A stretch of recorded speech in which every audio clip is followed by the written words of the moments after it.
तपाईले बुझ्नुहोस् कि यो देशलाई यो अप्ठ्यारो स्थितिमा ल्याउनको लागि, देशलाई यो बर्बादीको बिन्दुमा पुर्याउनको लागि ती नेता मात्रै, ती पार्टी मात्रै दोषी छैनन्।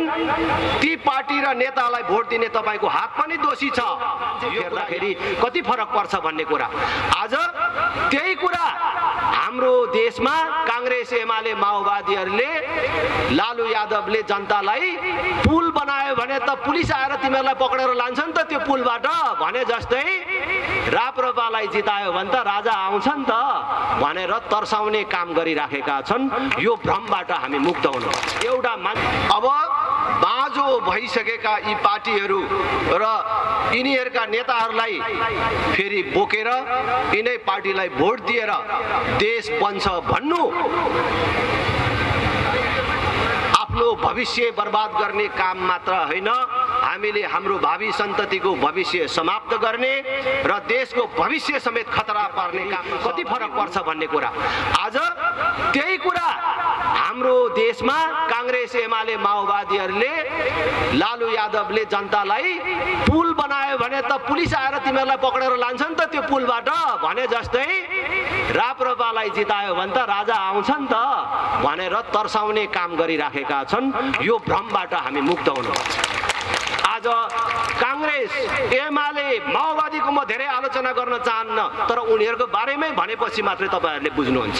त्यसकारणले म भन्न चाहन्छु कि यो 31 वर्षमा कांग्रेस, एमाले, माओवादीले जनताको आँखाले देख्न पाउने, छुन पाउने, भोग्न पाउने एउटा चीज गरेनन्। उनीहरूले परिवर्तनको नाममा लोकतन्त्रलाई के रे प्रजातन्त्रलाई लोकतन्त्र, राजमार्गलाई लोकमार्ग, कुनै ठाउँमा वीरेन्द्र पार्क थियो भने बीपी पार्क बनाए होलान्, नाम परिवर्तन गरे होलान्। तर आज कुनै कांग्रेसले, कुनै एमालेले, कुनै माओवादीले गौरवका साथ छाती फुलाएर मेरो कांग्रेसले देशको लागि यो गरेको छ, मेरो एमाले, मेरो माओवादीले देशको लागि यो गरेको छ भनेर भन्ने कुनै चीज छैन। आज कांग्रेस, एमाले, माओवादीहरू जनताको बीचमा राजनैतिक रूपमा, नैतिक रूपमा मुख देखाउने गरी आउन सक्ने अथवा मुख देखाउन लायक छैनन्। यस्तो बेला राष्ट्रिय प्रजातन्त्र पार्टी तपाईहरूको बीचमा आएको छ। म आग्रह गर्न चाहन्छु, एकचोटि फेरि पनि भन्छु, राष्ट्रिय प्रजातन्त्र पार्टीलाई हेर्नुहोस्। भन्छन् होला हाम्रो गाउँघरतिर जस्तै तपाईहरुकोमा पनि राजेन्द्रलाई के थाहा, यत्रो ठुलो संविधान बन्यो, यत्रो गणतान्त्रिक संविधान आयो भनेर भन्छ होला। अहिले भरे फेरि छलफल चल्ला, राजेन्द्रले हावा कुरा गरेर गयो, यत्रो संविधान बनेको थाहा छैन अरे राप्रपालाई भनेर। मेरो गाउँतिर यो संविधान बनाउनेहरूको बारेमा भन्छन्। म कृष्ण प्रसाद सिटौलासँग चुनाव लडेको मान्छे। हाम्रो गाउँमा हाम्रो क्षेत्रका जनताहरू मेरो पक्षको र विपक्षका मानिसहरू छलफल गर्छन्। हाम्रोहरूले के भन्छन् भने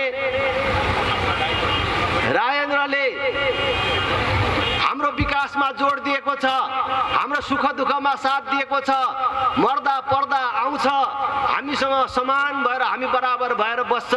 तिम्रो नेताले के गर्यो, कुन पुल बनायो, कुन बाटो बनायो तिम्रो नेताले, यस्तो 33 वर्षसम्म नेता हुन पाउँदा के गर्यो भनेर सोध्छ हाम्रोहरूले। अनि उताकोले के भन्छन् भने हाम्रो नेता, हाम्रो कृष्ण दाई भन्छन्, हाम्रो कृष्ण दाई तिम्रो राजेन्द्र जस्तो यहाँ पुल कल्भर्ट बनाइ हिँड्ने, मलामी जन्ती हिँड्ने मान्छे होइन, अस्पताल धाइ हिँड्ने मान्छे होइन। हाम्रो कृष्ण दाई संविधान बनाउने मान्छे हो, उहाँले संविधान बनाउनु भयो, देशलाई संविधान दिनुभयो भनेर भन्छ।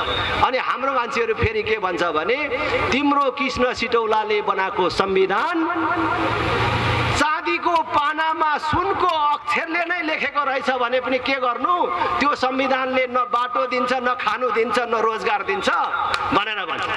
त्यसकारणले म भन्छु आज यो गणतन्त्र भने पनि, यो जे तन्त्र भने पनि यसले आज जनतालाई यो हालतमा पुर्यायो। यस्तो परिवर्तन तपाईले खोजेको होइन, देशले खोजेको होइन। आज हामी कल्पना गरौँ त, जुन बेला संसारमा 16-17वटा मात्रै देश थियो, त्यति बेला पनि नेपाल भन्ने देश थियो। जुन बेला नेपाल भन्ने देश थियो, त्यति बेला आजको भारत बनेको थिएन, अमेरिका बनेको थिएन। तर आज हामी किन मागी खानेको देश भयौँ? किन हाम्रो यो हालत भयो? के राज संस्थालाई गाली गरेर मात्रै, पञ्चायतलाई गाली गरेर मात्रै र अरूलाई गाली गरेर मात्रै, राणा शासनलाई गाली गरेर मात्रै अब यो 31 वर्ष शासन गर्ने कांग्रेस एमाले माओवादीले मुक्ति पाउँछन्? विगतलाई गाली गरेर मात्रै? त्यसकारण अब उनीहरू पनि पूर्ण रूपले परीक्षामा असफल भइसकेको हुनाले विकल्प खोज्नु अनिवार्य भएको छ र यो विकल्पमा साथ दिन तपाईहरु सबलाई अपील गर्दै अब बल्ल मैले 25 वर्ष अगाडि यही उदयपुरको यही पल्लो चोकमा भनेको कुरा बेला आएको छ। मैले त्यस बेला भनेको थिएँ कि राजनीतिमा अङ्कगणितको जस्तो हुँदैन। अङ्कगणितको हिसाबमा 2 र 2 जोड्यो भने 4 हुन्छ, त्यसलाई तलमाथि गर्न सकिँदैन।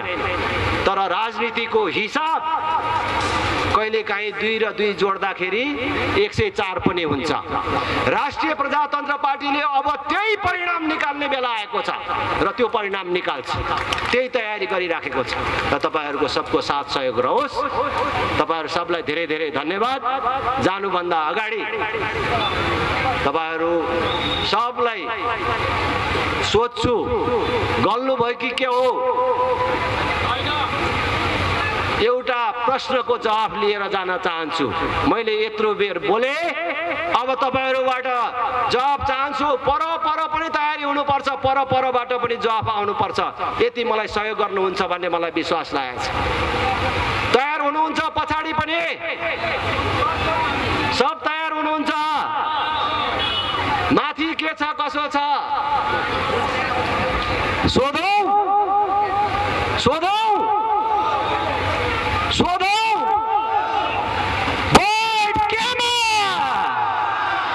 भोट केमा? पुगेन पुगेन पुगेन पुगेन। भोट केमा? भोट केमा? धेरै धेरै धन्यवाद।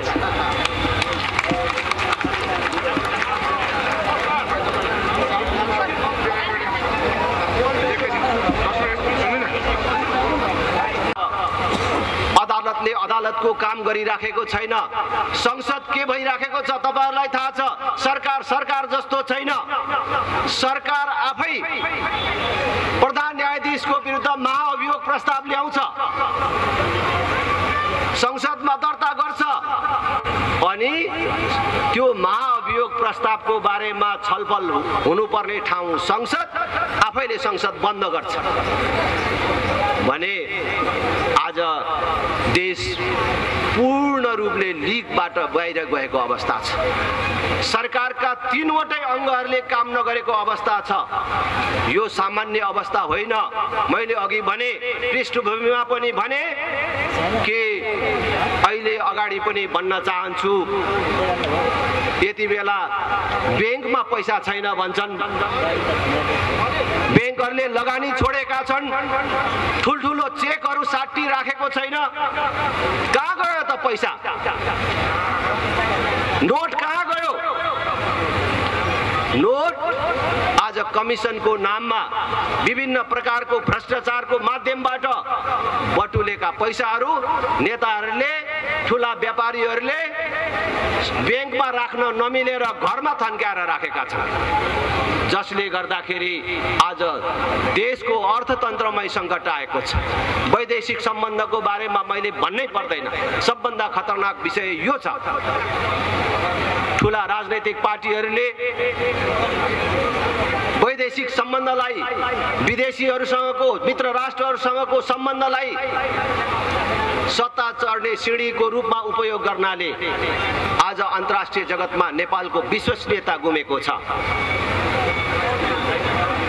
शक्ति राष्ट्रहरू रणनीतिक रूपमा प्रतिस्पर्धा गर्दै गर्दै देशभित्र पसेका छन्। अहिले विदेशीहरूको अरनखटन हिजोभन्दा आज झन् तीव्र रूपले बढ्दै गएको छ। कुनै पनि बेला हामीले प्रत्यक्ष वैदेशिक हस्तक्षेप बिहोर्न सकिने बिहोर्न पर्न सक्ने खतराहरू देखिन थालेका छन्। उनीहरूको यो केटाकेटी व्यवहारले हुने क्षति ती पार्टी र ती नेताहरूले मात्रै बिहोर्नु पर्दैन।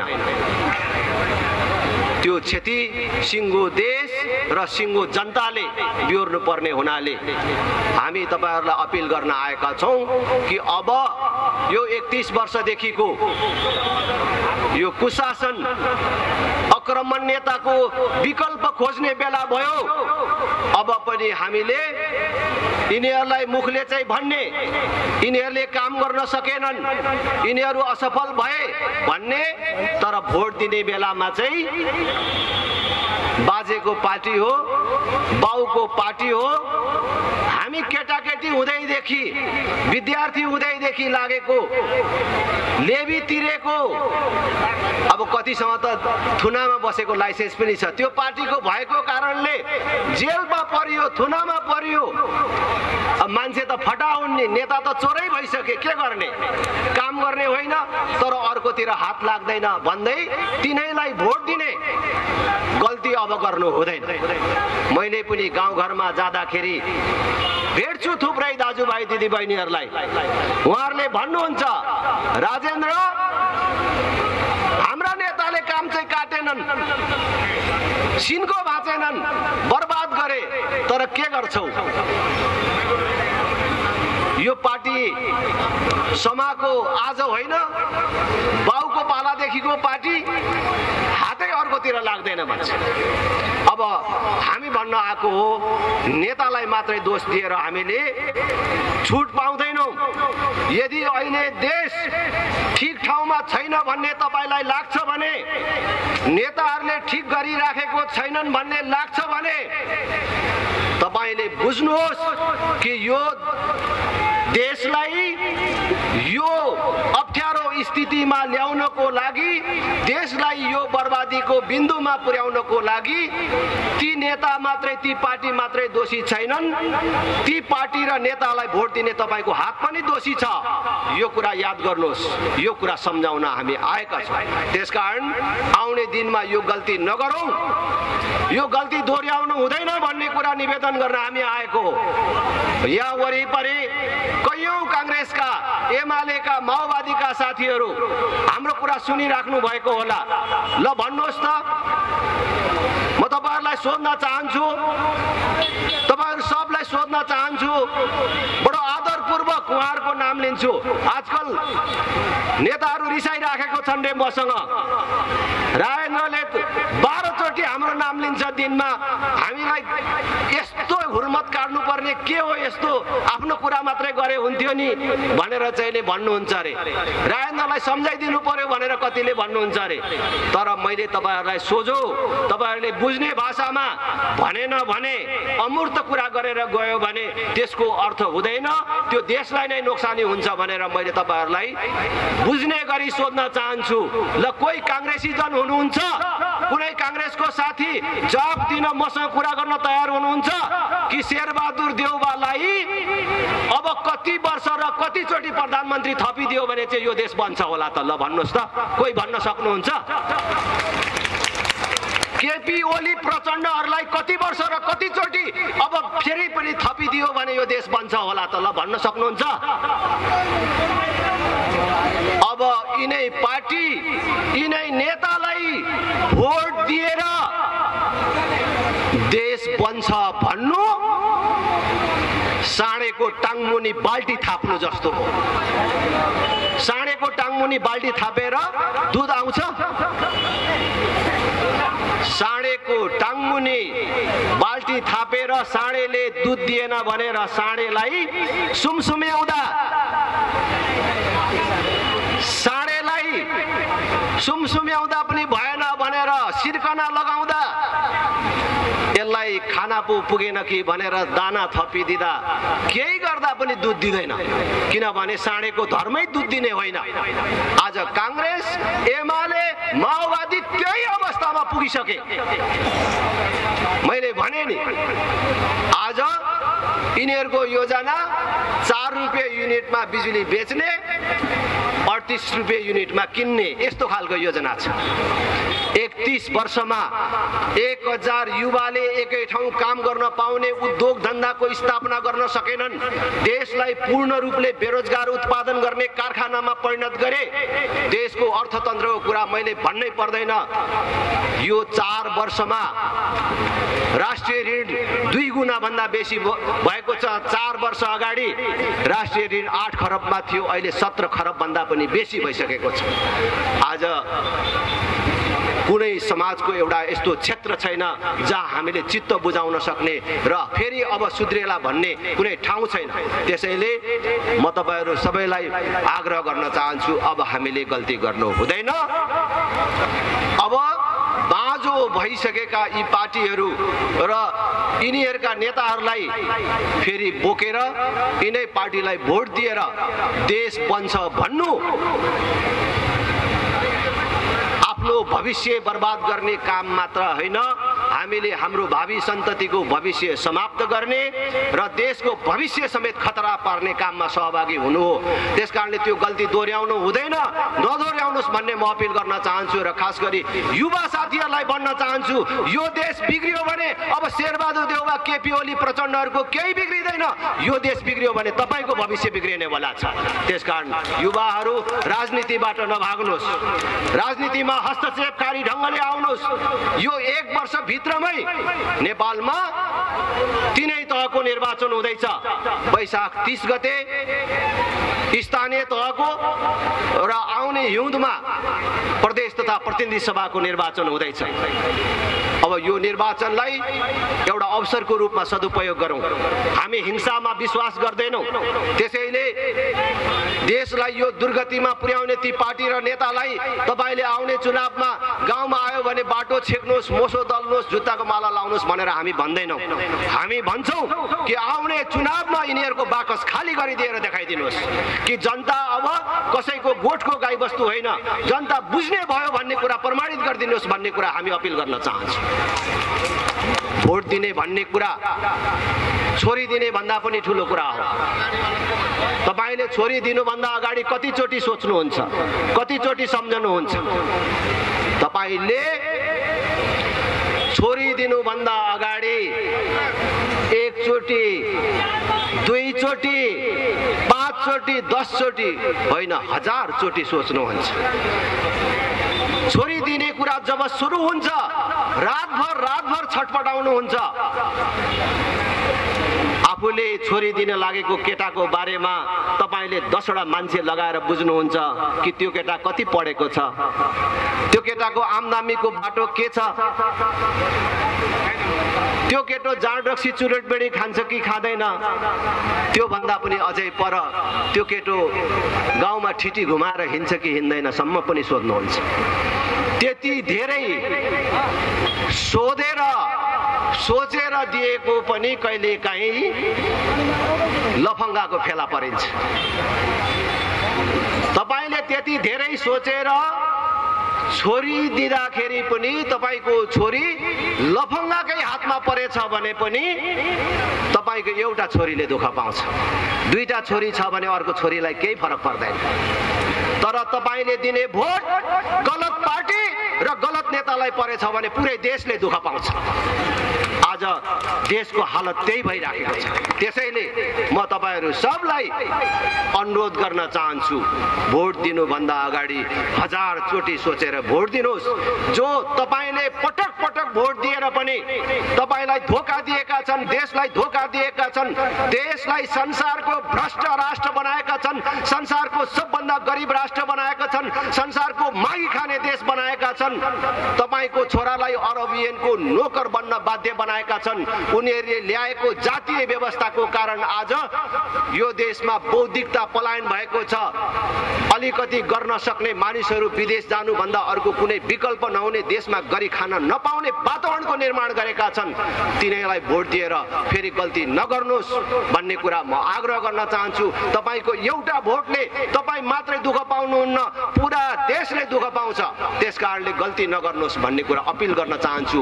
कांग्रेसको विकल्प एमाले होइन, एमालेको विकल्प माओवादी होइन। कांग्रेस एमाले माओवादीहरू एक अर्काका विकल्प होइनन्। यिनीहरू एक सिक्काका दुई पाटाहरू हुन्। यिनीहरू एउटै पार्टी हुन्। यिनीहरू नामले फरक छन् तर यिनीहरू कामले एकै ठाउँ छन्। यिनीहरू तपाईहरुले हेर्नु भएको छ ठुलठुला भ्रष्टाचार काण्डमा यी तीनटा पार्टी मध्ये कुन चाहिँ पार्टी कहिले छुटेको छ? जब व्हाइट बडीको कुरा आउँछ, जब ललिता निवास जग्गा प्रकरणमा आउँछ, ठुलठुला भ्रष्टाचार काण्डहरू आउँछन्, यी तीनटै पार्टीले मिलेर खाएका भेटिन्छन्। यी तीनटै पार्टीका नेताहरू त्यहाँ जोडिएका भेटिन्छन्। जब विदेशीको सँगको सम्बन्धको कुरा आउँछ अथवा जब राष्ट्रियताको कुरा आउँछ, राष्ट्रियताको चर्को कुरा गर्ने तर विदेशीको टाङमुन्ने छिर्ने बेलामा सबैजना लाइन लागेर छिर्ने काम गर्छ। अस्ति एमसीसी को बेला ठुलठुलो कुरा गर्दै थिए केही राजनीतिक पार्टीहरू। यिनीहरू फरक जस्तो देखिँदै थिए। जनतालाई सडकमा आन्दोलनको लागि केहीले आह्वान गरिराखेका थिए, कार्यकर्तालाई खटाइराखेका थिए। जब निर्णय गर्ने बेला आयो अनेक नाटक र अनेक रङ र रूपमा उनीहरू सबै फेरि विदेशीको टाङमुनि छिरे। त्यसकारण यिनीहरू देख्दा मात्रै अलग हुन्, देख्दा मात्रै अलग हुन्। देशलाई दुर्गतिको यो बिन्दुमा पुर्याउन यिनीहरू तीनटै बराबर साझेदार छन् र यिनीहरू एउटै पार्टी हुन् र यिनको विकल्प भनेको राष्ट्रिय प्रजातन्त्र पार्टी हो। आज हामी यो समस्याको पहिचान गरेर तपाईहरुको बीचमा आएका छौं। त्यसकारण एकचोटी राष्ट्रिय प्रजातन्त्र पार्टीलाई मद्दत गर्नुहोस्। हामी चाहन्छौं हाम्रो देशको बिजुली हाम्रो देशमै खपत गरेर हाम्रो देशलाई समृद्ध बनाउन चाहन्छौं। विदेशीहरूलाई र खास गरी भारतलाई बिजुली चाहिने भएछ भने यस्तो भन्न सक्नु पर्यो भन्ने हामी चाहन्छौं कि हाम्रो बिजुली हाम्रैमा यहाँ खर्च गरिराखेका छौं, तपाईलाई चाहिन्छ भने यहाँबाट ट्रान्समिसन लाइन जोडेर लानुहोस् भनेर भन्न सक्ने, तिमीलाई चाहिन्छ भने ट्रान्समिसन लाइन तिमी नै विस्तार गर भन्न सक्ने दृष्टिकोण राखेर काम गर्नुपर्छ भन्ने सोचका साथ राष्ट्रिय प्रजातन्त्र पार्टी छ। त्यसकारण एकचोटी देशमा भ्रष्टाचारको अन्त्य गरेर सुशासन, विकास र प्रजातन्त्रको निमित्त राष्ट्रिय प्रजातन्त्र पार्टीलाई हेर्नुहोस्। धेरै भो नेपाली राजनीतिमा राष्ट्रिय प्रजातन्त्र पार्टीले जनताको विश्वास जित्ने प्रयत्न गरेको। हामी कहाँ चुक्यौं? हामीले ठीक मुद्दा बोकेर पनि, हामीले जनतालाई ठीक विकल्प दिन खोजेर पनि कहाँ चुक्यौं? कहाँनिर हामीले जनताको मन जित्ने काम गर्न सकेनौं? कहाँनिर चुकेको कारणले जनताले हामीलाई पत्याएनन्? त्यो कुराको करेक्सन गरेर, त्यो गल्तीहरूलाई सच्याएर हाम्रो रणनीति, हाम्रो चाल, हाम्रो ढाँचामा परिवर्तन गरेर हामी नयाँ ढंगले तपाईहरुका बीचमा आएका छौं। अब राष्ट्रिय प्रजातन्त्र पार्टीले विगतमा सानातिना कुनै गल्तीहरू गरेको थियो भने पनि त्यो गल्ती दोहोर्याउने छैन। राष्ट्रिय प्रजातन्त्र पार्टी अब नयाँ ढंगले आएको छ। मैले पार्टी अध्यक्षको हैसियतले तपाईहरुलाई भन्छु, म पहाडमा कोदो खान नपुगेर मधेस झरेको लिम्बूको छोरा हुँ। देख्नेहरूले भुलुक्कै एकैचोटि अस्ति पार्टी अध्यक्ष भएपछि नेपालको राष्ट्रिय राजनीतिमा आए जस्तो देख्छन्, तर नेपालको राजनीतिमा प्रारम्भदेखि छु र म एकैचोटि आएको मान्छे होइन, वडाको अध्यक्ष हुँदै यहाँसम्म आइपुगेको मानिस हुँ, दुईचोटि वार्ड अध्यक्ष भएको मान्छे हुँ। भुइँ मान्छेहरूका कुरा के छन्, तलको जनताको समस्या के छ बुझेर आएको मान्छे हुँ। त्यसैले मैले आज देशमा प्रणालीको पनि समस्या छ, प्रणालीमै समस्याहरू छन्। यो व्यवस्थामै सुधार नगरिकन, परिवर्तन नगरिकन धेरै ठुलो काम गर्न सकिँदैन, मलाई थाहा छ। तर त्यो भन्दा पनि ठुलो कुरा अहिले जनताले प्रत्यक्ष रूपमा भोगेको भनेको भ्रष्टाचारको कुरा हो। सिंहदरबारको अधिकार गाउँमा आयो भन्ने कुरा मात्रै होइन, सिंहदरबारमा रहेको भ्रष्टाचार वडा तहसम्म आइपुग्यो। यो भ्रष्टाचारको अन्त्य नगरेसम्म देशमा सुशासन, विकास र प्रजातन्त्रको परिकल्पना पनि गर्न सकिँदैन। त्यसकारण भ्रष्टाचारलाई निर्मम ढंगले प्रहार गर्नुपर्छ र त्यो सबभन्दा पहिले नेता हुँ भन्ने मान्छेबाट सुरु हुनुपर्छ र त्यो सबभन्दा पहिले आफूबाट हुनुपर्छ भनेर मैले निरन्तर रूपमा भनेको छु। भ्रष्टाचार गरेर खानु आमाको रगत खानु छ र मानेर म राजनीतिमा रहन्छु। भनेर भनेको छु र मैले चुनौतीका साथ भनेको छु आमाको दुध खाएको कोही बहादुर छोरा छ त्यसले मेरो यति लामो राजनीतिक यात्रामा मैले 1 रुपैयाँ मात्रै भ्रष्टाचार गरेको प्रमाणित गरिदिन्छ भने म त्यसको नोकर बस्न सक्छु भनेर भनेको छु। त्यसकारण पहिले हामी आफू ठीक भएर आफू इमानको राजनीति गरेर संस्कारको राजनीति गरेर अगाडि जाने भनेर हामीले एउटा संकल्प गरेर तपाईहरुको बीचमा आएका छौं। हामीलाई मद्दत गर्नुस्। हामी कांग्रेस एमाले माओवादीले गर्न सकेनन् त्यसकारण हामीलाई भोट दिनुस् भन्ने मात्र होइन हामी सपना र योजनाका साथ आएका छौं, विकल्पका साथ आएका छौं। एकचोटी मैले भन्छु एकचोटी मद्दत गर्नुस्। तपाई कांग्रेस एमाले माओवादी या कुनै पनि राजनीतिक दलको गोठमा बाँधेर राखेको गाईबस्तु होइन। जनता सार्वभौम छ, जनता स्वतन्त्र छ, जनता आफ्नो निर्णय गर्न सक्षम छ भन्ने कुरा प्रमाणित गरिदिनुस् भन्ने कुरा म अपील गर्न चाहन्छु। निकट भविष्यमै वैशाख 30 गते स्थानीय तहको निर्वाचन हुँदैछ। स्थानीय तहको निर्वाचनमा हामीले तपाईहरुका सबै स्थानीय तहहरुमा आफ्ना उम्मेदवारहरु उठाउने छौं। कोही बुद्धिजीवी साथीहरु, सपना योजना भएका साथीहरु ठाउँ पाइराख्नु भएको छैन। मैले मौका पाए भने म यस्तो देश बनाउँछु, मैले मेरो वडा पाए भने, मेरो नगर पाए भने म यस्तो बनाउँछु भन्ने सपना साचेको कोही संस्कारको राजनीति गर्न चाहने युवाहरु कोही साथीहरु हुनुहुन्छ भने पनि आउनुस्। तपाईहरुलाई पनि हामी उम्मेदवार बनाउँछौं, त्यस्ता साथीहरुलाई पनि हामी लिएर जान्छौं। हामी स्थानीय तहलाई एउटा नमुनाको रूपमा विकसित गर्न चाहन्छौं। राष्ट्रिय प्रजातन्त्र पार्टीले चुनाव जित्ने स्थानीय तहमा 12 कक्षासम्म पूर्ण रूपले निशुल्क हुन्छ र सबै विद्यालयमा कम्प्युटर शिक्षा अनिवार्य रूपले हामीले लागू गर्छौं। बाल कक्षाहरूलाई स्तरोन्नति गरेर तपाईहरुले शहरमा मन्टेश्वरी भनेर 10औं हजारमा आफ्नो छोराछोरी पढाउनुहुन्छ नि त्यो स्तरमा हामीले स्तरोन्नति गरेर लान्छौं। बाल शिक्षकहरूलाई न्यूनतम 15,000 तलबको व्यवस्था गर्छौं र अन्य आवश्यक शिक्षकहरूको समेत हामी जोड गर्नेछौं। शैक्षिक गुणस्तर वृद्धि हाम्रो पहिलो प्राथमिकता हुनेछ। हरेक पालिकामा एउटा तालिम केन्द्रको स्थापना गर्नेछौं र सिपविहीन युवाहरूलाई वर्षैभरि तालिम दिने व्यवस्था मिलाउँछौं र तालिम दिने व्यवस्था मिलाउँछौं मात्र होइन त्यसरी तालिम लिने युवाहरूको सूची बनाएर उनीहरूको रोजगारीको लागि आवश्यक पहल गर्ने छुट्टै संयन्त्र समेत हामीले निर्माण गर्छौं। हामी स्वास्थ्यमा पनि आधारभूत स्वास्थ्य सेवाबाट आफ्नो पालिकाको कुनै पनि नागरिकले वञ्चित हुन नपर्ने व्यवस्था मिलाउँछौं। आधारभूत स्वास्थ्य सेवालाई निशुल्क बनाउँछौं र हामीले जितेको पालिका अन्तर्गतको कुनै पनि नागरिकले अस्पतालको मुख देख्न नपाएर मर्यो अरे भन्ने सुन्न नपाउने व्यवस्था हामीले मिलाउँछौं। महिला बालबालिका फरक क्षमता भएका नागरिक र ज्येष्ठ नागरिकहरूको सुरक्षाको छुट्टै व्यवस्था मिलाउँछौं। ज्येष्ठ नागरिकहरूलाई अहिले प्राप्त हुँदै गरेका सेवा सुविधाहरू घर दैलोमै पुर्याउने र ज्येष्ठ नागरिकहरूलाई महिनाको एकचोटि घर दैलोमै गएर आधारभूत स्वास्थ्य परीक्षण गर्ने काम पनि हामीले गर्नेछौं।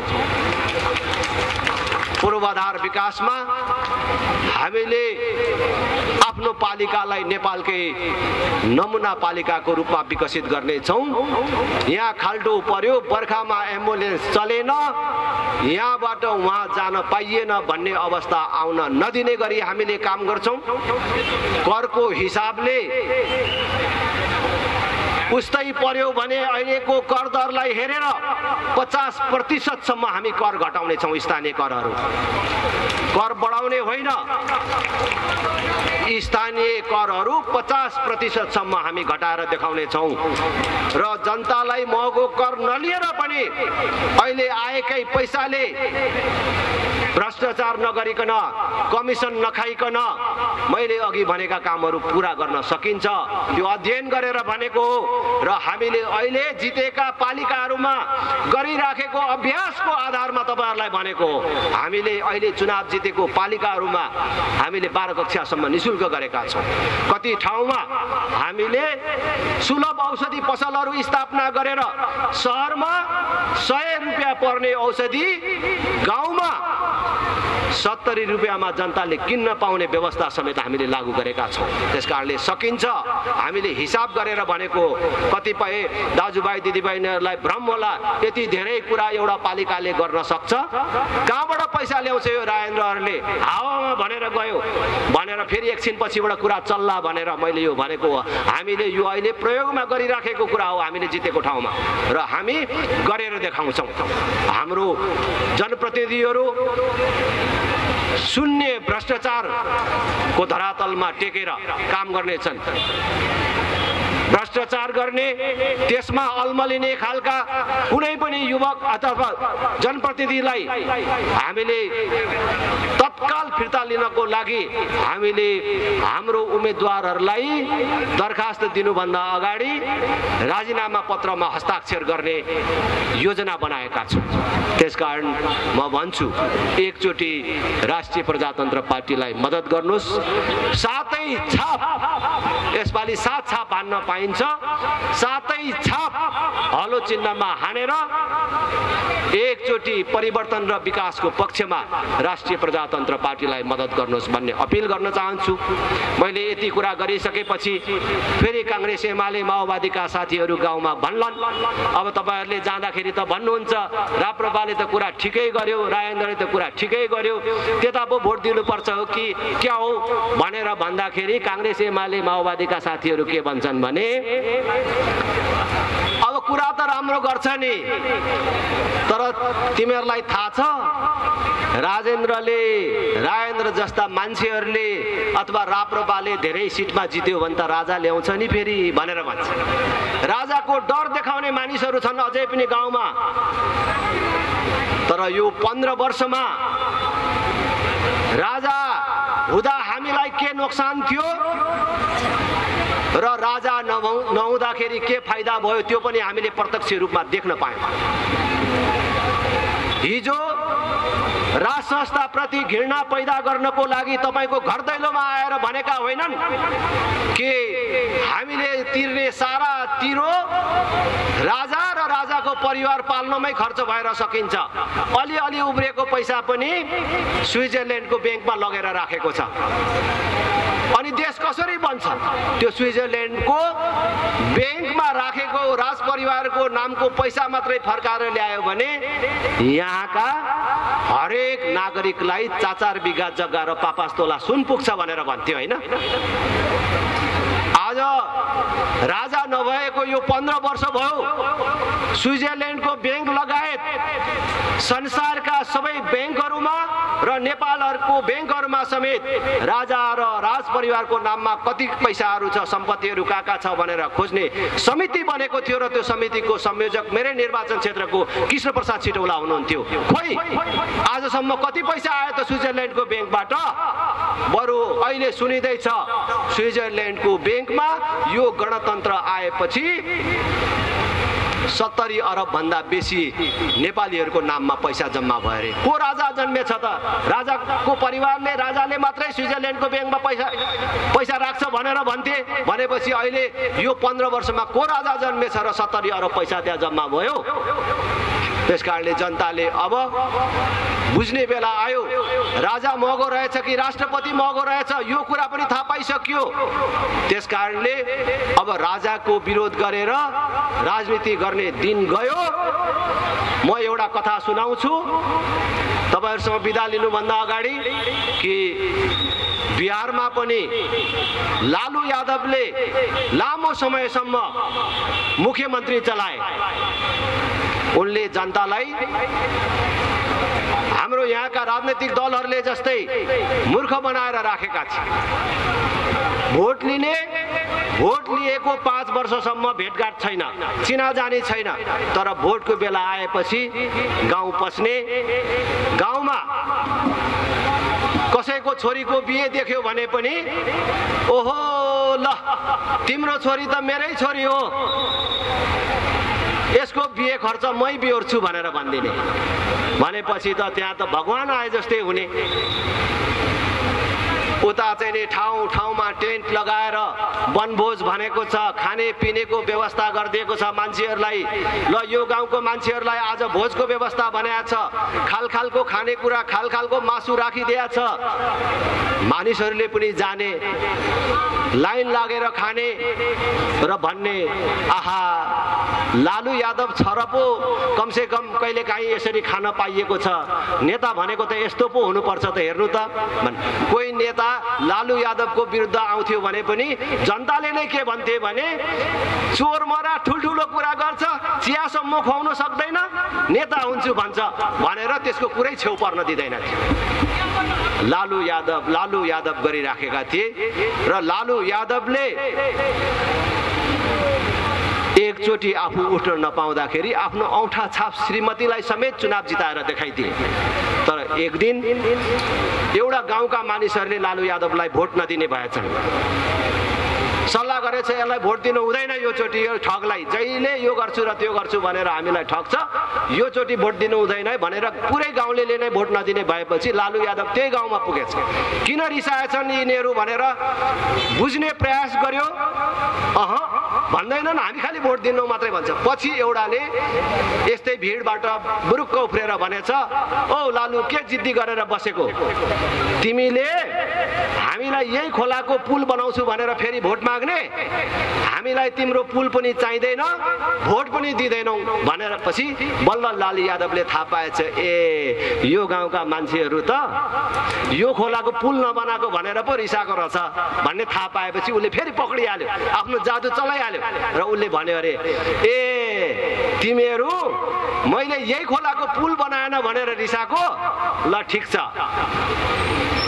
याद गर तिमीहरू गाँजा खेती गरेर बस्छौ होइन, तिमीहरू गाँजा खेती गरेर भए पनि आफ्नो छोराछोरी पालेको छौ, आफ्नो जीवन चलाएको छौ भनेर मैले यो पुल नबनाएको हो।